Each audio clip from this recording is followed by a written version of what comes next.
The Ghost of Sparta. One of Kratos' many monikers. One of his handles. Clearly a reference to his ghostly white skin. Had it a man that was once known as the most fierce captain in the Spartan Empire get white skin? Well,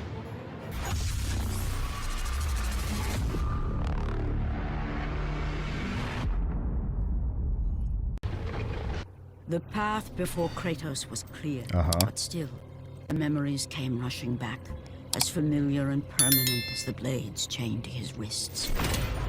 Memories of what he'd done in the name of Ares. wow. Memories of how he'd become a servant to the god of war. A beast.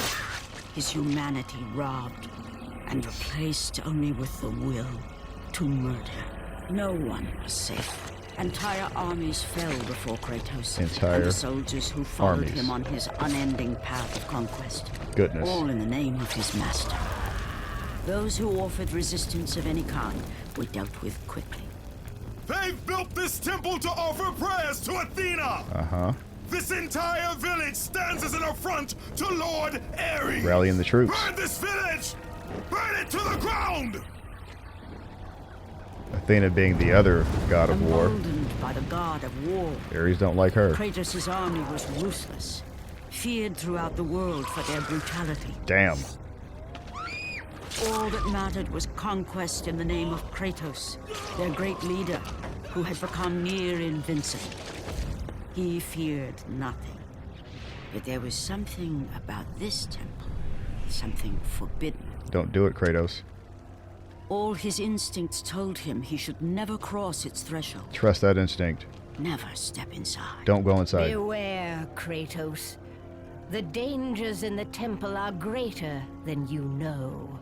But the village oracle's warning fell on deaf ears. At least he didn't kill her. His ambition would not be denied. All who opposed him would die. She really should have listened. She had that glowing Omega emblem on her chest. Wow. Nobody in this entire temple is armed. Kratos could care less. Or he couldn't care less, rather. In that instant, the glory he had reveled in turned to horror.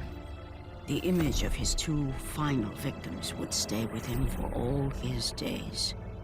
With that act, Kratos knew he could no longer serve his master. He had but one calling now, the death of Ares. He would murder the god of war. Murder the god of war. Ares, you will die for what you did that night. Sounds serious. So, Ares saves Kratos from the barbarian horde, and in return, Kratos runs around doing Ares' bidding. All sorts of crazy stuff.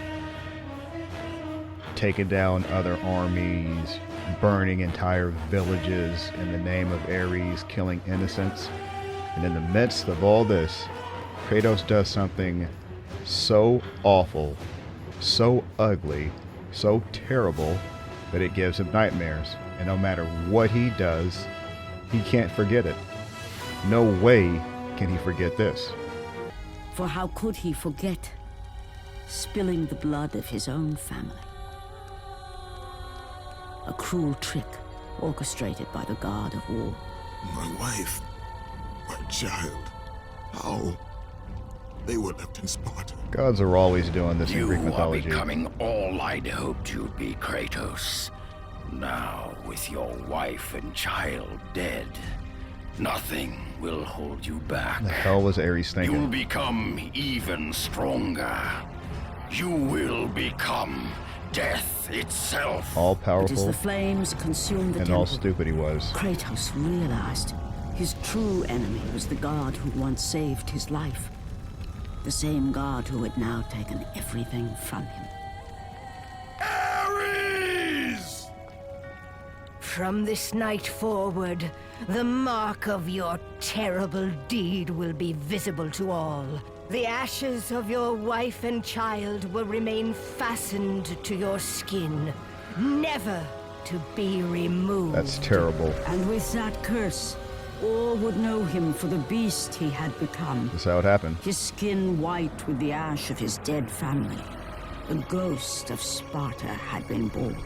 No surprise to any of us, Ares betrayed Kratos in a misguided attempt to make this man the most fierce warrior in the history of warriors.